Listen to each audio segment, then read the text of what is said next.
हमारे लिए ये कॉन्क्लेव महत्वपूर्ण इसलिए भी है कि इस क्षेत्र का जो सबसे बड़ा कंज्यूमर मार्केट है वह उत्तर प्रदेश है और उत्तर प्रदेश यानी 25 करोड़ की इस आबादी के साथ ही अगल बगल के जो राज्य हैं वहां की भी और देशों की भी स्वास्थ्य सुविधाओं का भार भी उत्तर प्रदेश के अंदर आता है। उत्तर प्रदेश सरकार ने आदरणीय प्रधानमंत्री जी की प्रेरणा से, उनके मार्गदर्शन में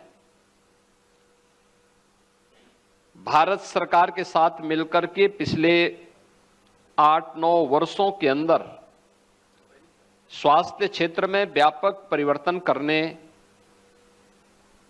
में इसको सफलता प्राप्त की है।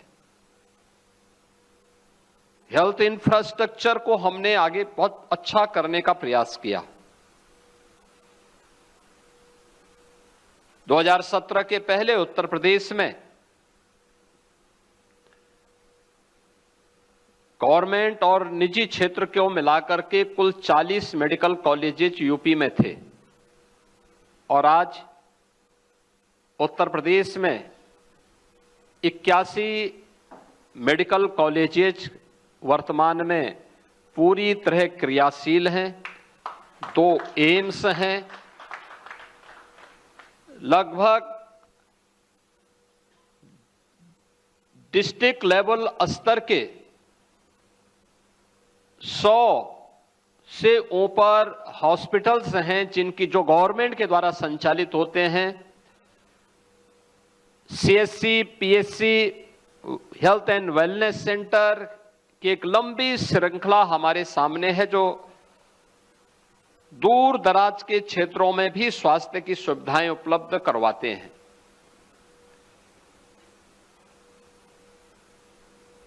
मैंने जो प्रारंभ में कहा कि 25 करोड़ की आबादी अकेले उत्तर प्रदेश की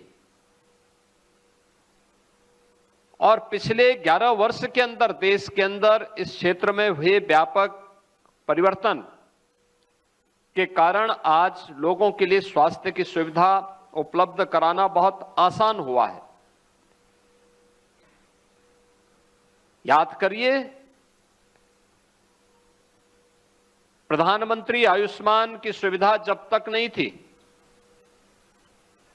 तब तक अगर किसी परिवार में कोई बच्चा बीमार होता था या परिवार का कोई सदस्य बीमार होता था तो पूरा परिवार कांप उठता था।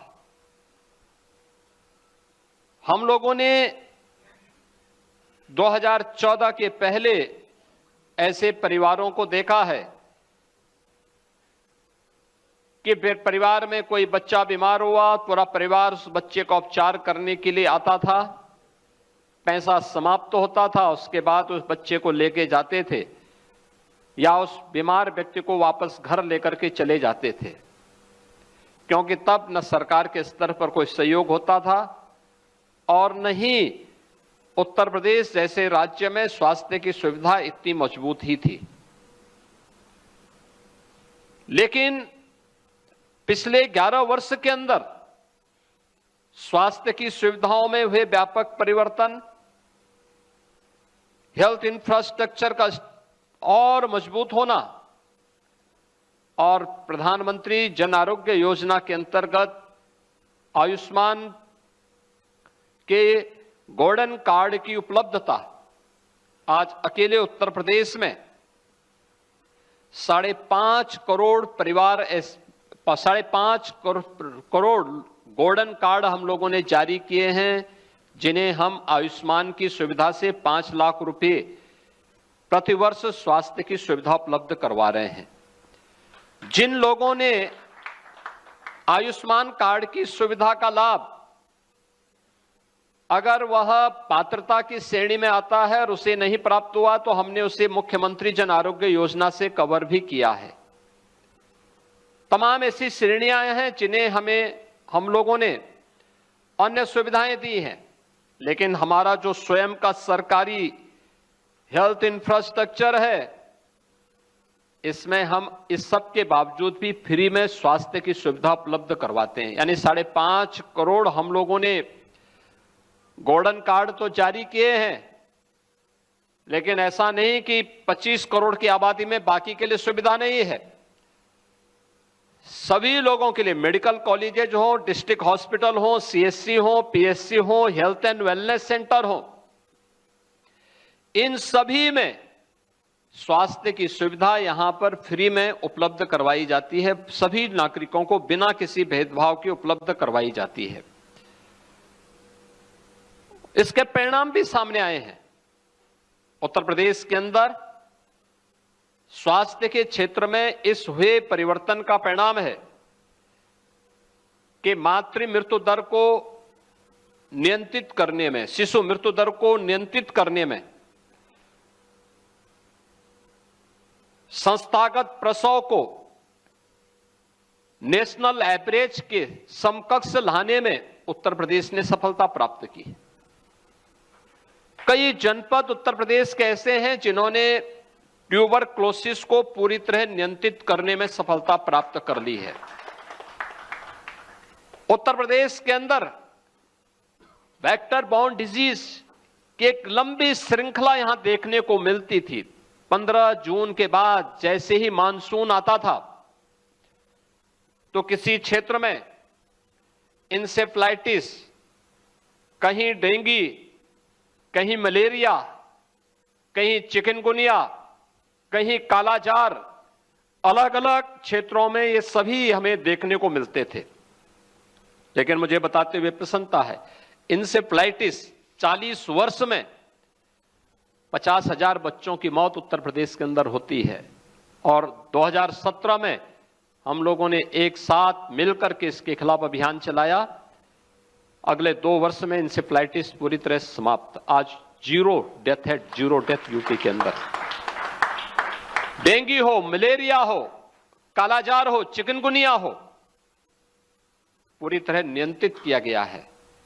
लेकिन अभी भी जो प्रधानमंत्री जी कहते हैं, ईज ऑफ लिविंग के लक्ष्य को प्राप्त करने के लिए, हर व्यक्ति को एक स्वस्थ जीवन प्राप्त हो, स्वस्थ दिनचर्या हो, उसके लिए, इसके लिए अभी एक लंबी दूरी तय करनी है। और हम इस बात को महसूस करते हैं कि अब हमें टेक्नोलॉजी का उपयोग करके और भी इस ईज ऑफ लिविंग के लक्ष्य को और सार्वभौम स्वास्थ्य के लक्ष्य को प्राप्त करने की दिशा में एक नए कदम को आगे बढ़ाने की आवश्यकता है। और इसी दिशा से हम लोगों ने कुछ कदम आगे बढ़ाए हैं, जिसमें यमुना अथॉरिटी में जो वहां पर बनने वाले मेडिकल डिवाइस पार्क की कार्रवाई युद्ध स्तर पर आगे बढ़ी है। प्रमोट फार्मा पार्क ललितपुर में हमारा विकसित हो रहा है। यूपी गवर्नमेंट की इस दिशा में अपनी एक नई प्रक्रिया हमारी प्रारंभ हुई है। उत्तर प्रदेश यानी हम लोग जब अपने यहां जनपदों में देखते हैं, दूर दराज के क्षेत्र में, अभी मैं देख रहा था यहां पे जो डिवाइस लगाई गई हैं, अलग अलग जो स्टार्टअप अलग अलग लोगों ने या हमारे यूथ ने विकसित किए हैं, स्क्रीनिंग की प्रक्रिया, टेक्नोलॉजी का और उसका स्वयं का स्मार्टफोन या टूल के माध्यम से कैसे स्क्रीनिंग की इस प्रक्रिया के साथ जोड़ करके वह इस लक्ष्य को आसानी से अचीव करने में सहयोग कर सकता है।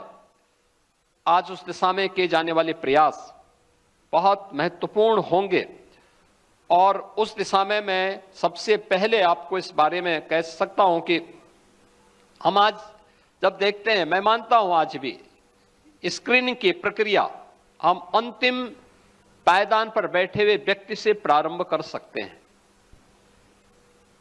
गांव में बैठा हुआ व्यक्ति, उसको बहुत दूर तक ना आना पड़े, बल्कि हेल्थ एंड वेलनेस सेंटर में स्क्रीनिंग की व्यवस्था हो जाए कि किस स्टेज में उसको जाना है। हमने इंसेफ्लाइटिस को नियंत्रित करने में सफलता इसलिए प्राप्त की, हमने कहा भाई ये इंसेफ्लाइटिस का ये पेशेंट है, इसको सबसे पहले समय पे इसको डिटेक्ट करो, समय पे उपचार हो जाए और लोकल सेंटर में उपचार हो।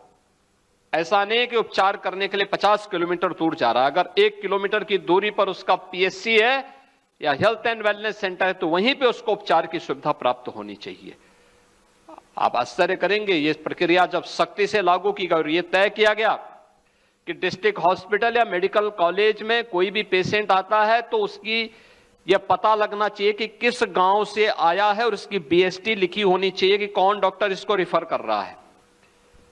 और अगर बिना बताए वहां से कोई व्यक्ति आ गया तो उसको एडमिट मत करो, वापस भेजो। और अगर वहां कोई उसको पूछने वाला नहीं तो उनकी जवाबदेही तय करो जो फील्ड लेवल का हेल्थ वर्कर है। परिणाम क्या हुआ? ट्रेनिंग की प्रक्रिया के साथ जोड़ा गया। परिणाम क्या हुआ? मात्र 2 वर्ष में, 40 वर्ष में जो बीमारी एक महामारी बन चुकी थी, 50,000 मासूम बच्चों को खो चुका था जो यूपी, उस बीमारी को मात्र 2 वर्ष के अंदर हम लोगों ने नियंत्रित कर लिया, पूरी तरह समाप्त कर दिया। और मेरा मानना है टेक्नोलॉजी से संभव है। आज तो हमारे पास टेक्नोलॉजी है। मैं दुनिया के सबसे प्राचीन विश्वविद्यालय तक्षशिला विश्वविद्यालय की उस एक घटना का जिक्र जरूर करूंगा इस अवसर पर आपसे, और आज के दिन पे टेक्नोलॉजी से हम उसको कैसे आसानी से प्राप्त कर सकते हैं। कहते हैं वहां पर तक्षशिला विश्वविद्यालय दुनिया के सबसे प्राचीनतम विश्वविद्यालयों में है। उसका जो कार्यकाल है आज से 2500 वर्ष पुराना है। तक्ष ये भगवान श्री राम के छोटे भाई भरत के पुत्र के नाम पर तक्षशिला, और तक्षशिला ये तक्षशिला विश्वविद्यालय दुनिया के प्राचीनतम विश्वविद्यालयों में एक था। उसने दुनिया को सर्वश्रेष्ठ वैज्ञानिक दिए, अभियंता दिए, व्याकरण की यानी पाणिनि का व्याकरण भी उसी विश्वविद्यालय की देन है।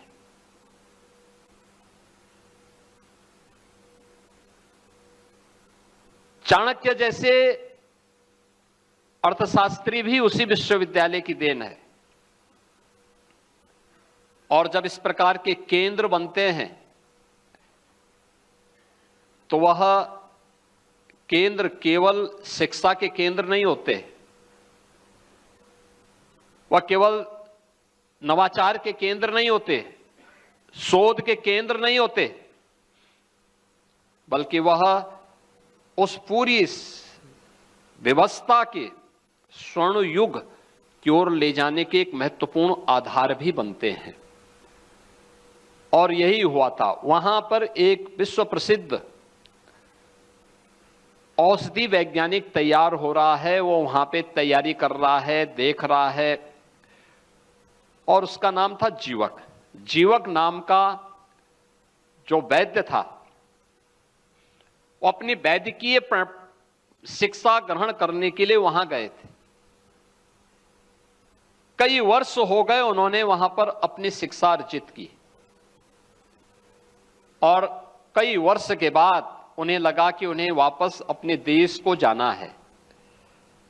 तो उन्होंने अपने आचार्यों से इसके बारे में अनुरोध किया कि अब मैंने बहुत कुछ सीख लिया है, अब मैं जाना चाहता हूं, वापस अपने समाज के बीच में, अपने देश के बीच में जाना चाहता हूं, मैं वहां कुछ कार्य करना चाहता हूं।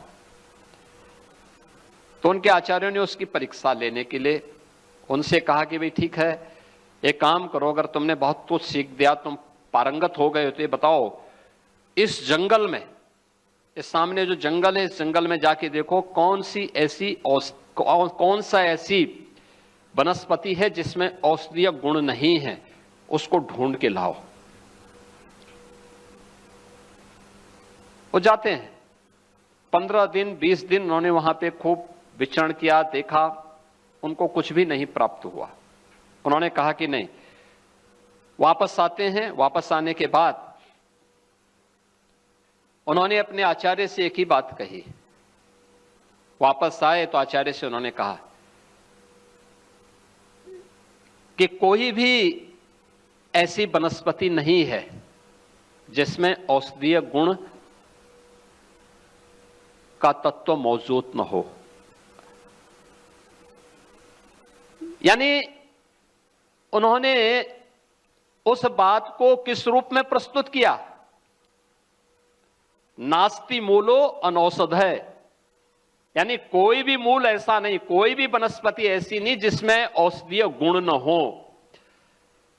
और यही उनके पारंगत होने का, यानी यही उनका प्रमाण था कि हां, अब आप योग्य वैद्य हो गए हैं, अब आप समाज की सेवा सही ढंग से कर पाएंगे। और यही उनके आचार्य ने उनको कहा कि भाई अब आप जाइए, आप योग्य वैद्य के रूप में समाज की सेवा कर पाएंगे। और मैं कहता हूं, मैं बार बार इस बात को कहता हूं, भारतीय मनीषा हमेशा इस बात को कहती है, अगर नास्ति मूलो अनौषधय है तो हम इस बात को मानते हैं कि भारतीय मनीषा तो इस बात को मानती है कि अयोग्यो पुरुषो नास्ति, यानी कोई अयोग्य नहीं है, बशर्ते अयोग्य तभी कोई है जब तक कोई योजक नहीं है। एक योग्य योजक के रूप में आज सरकार की पॉलिसी आपके सामने है, सरकार की उस फील्ड से जुड़े हुए कार्य भी आपके सामने हैं। और उत्तर प्रदेश जैसे राज्य में, जो देश का सबसे बड़ा कंज्यूमर मार्केट है, यानी मैं कह सकता हूं कि आज के दिन पे उत्तर प्रदेश का मतलब केवल 25 करोड़ की आबादी का राज्य नहीं है। यहां पे स्वास्थ्य सुविधाओं का उपभोग लगभग 35 करोड़ से अधिक लोग करते हैं। यूपी की जो ये हेल्थ इंफ्रास्ट्रक्चर है, इन सब का उपयोग कितने लोग करते हैं? आप आइए यूपी के अंदर मेडिकल डिवाइस पार्क है, प्रमोट फार्मा पार्क है, या इस फील्ड में जुड़े हुए अलग अलग उसमें, मेरा मानना है कि उत्तर प्रदेश आज आदरणीय प्रधानमंत्री जी के इस विजन को आगे बढ़ाने में सफल हो सकता है। यह संभव है, मैं इस बात को मानता हूं। थोड़ी सी हम लोगों को उस दृढ़ इच्छा शक्ति के साथ कार्य करने की आवश्यकता है।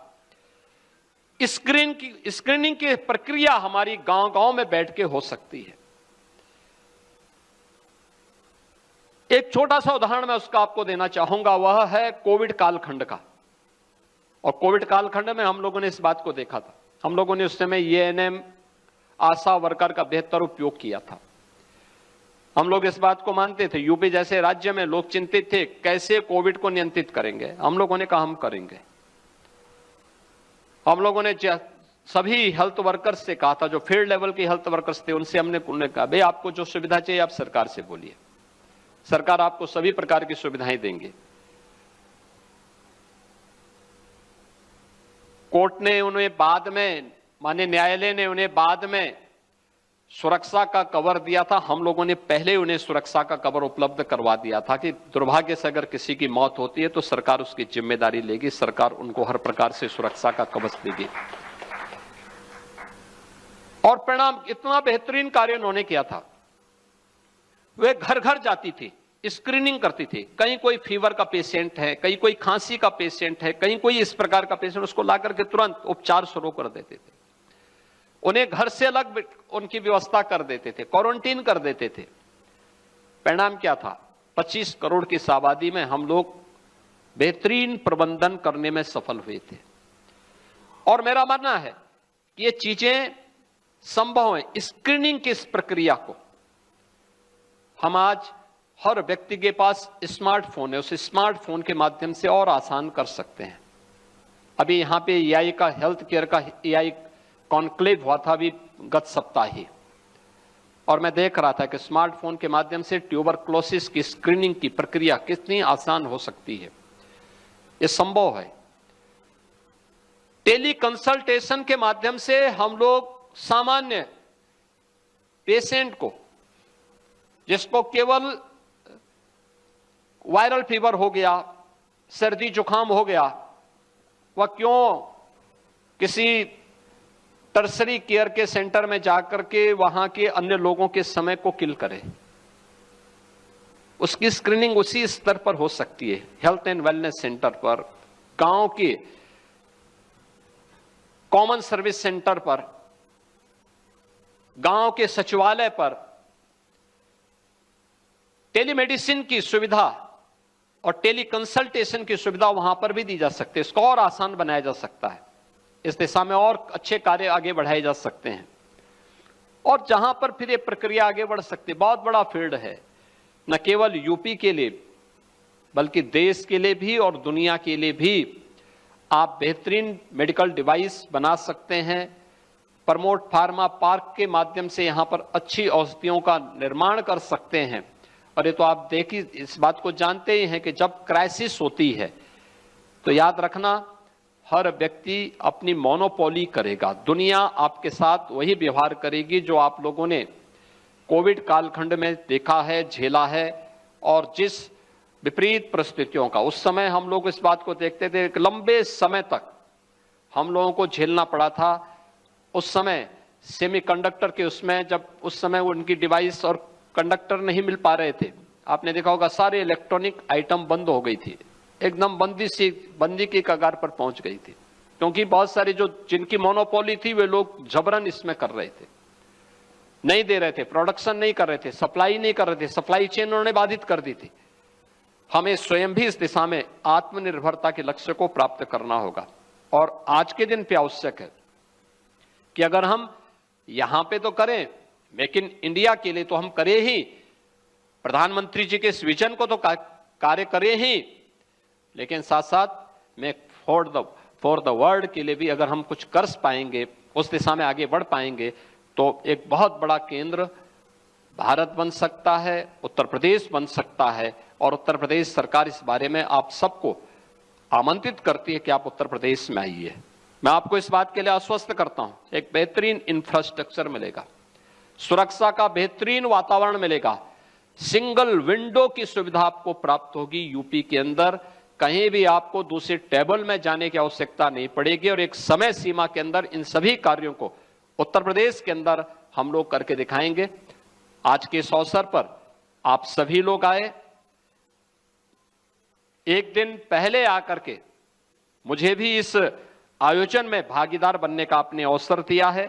मैं इस अवसर पर एक बार फिर से आप सबका यूपी हेल्थ टेक कॉन्क्लेव में हृदय से अभिनंदन करता हूं और आपको इस बात के लिए आश्वस्त करता हूं, उत्तर प्रदेश सरकार आपके इस पॉजिटिव रिस्पांस के लिए सदैव आपके साथ खड़ी होकर के इन समस्याओं का समाधान करेगी और आपके साथ खड़े होकर के उत्तर प्रदेश को प्रधानमंत्री जी के विजन के अनुरूप आगे बढ़ाने में हर प्रकार का सहयोग करेगी। आप सबके प्रति मेरी मंगलमय शुभ